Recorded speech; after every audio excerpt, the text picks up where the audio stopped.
তোমরা যারা নামাজ পড়ো না, তোমরা যারা চরিত্রহীনতায় ডুবে আসো, এই তোমাদের বন্ধু আনিসুর রহমান বললাম, মস্ত বড় বিপদ, অভাব তোমরা সহ্য করতে হবে। 60 বছরের মুরব্বীরা চলে যাচ্ছে, 70-80 বছরের বয়স্করা চলে যাইতেছে কবরে।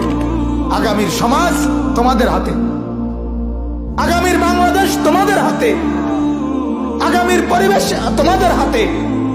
আর তোমরা যদি দিবারাত্রি এক ওয়াক্ত নামাজ না পড়ো, তোমরা যদি একটা সেজদা না করো, তো তোমার হাতে যে প্রজন্ম আসবে, তোমার বংশে পরবর্তীতে যে ছেলেটা আসবে, মেয়েটা আসবে, আগামী 10 বছরের মাথায় তুমি বিয়ে করলে তোমারও তো সন্তান হবে, তোমারও তো বাচ্চা হবে। সেই বাচ্চাটা, সেই সন্তানটা কি করবে তুমি বলো? তুমি যদি 12 ঘন্টায় 24 ঘন্টায় 12 ঘন্টা মোবাইলের ছবি দেখো, উলঙ্গ নাচ দেখো, তো তোমার সন্তান কি করবে বাপ? তুমি কও।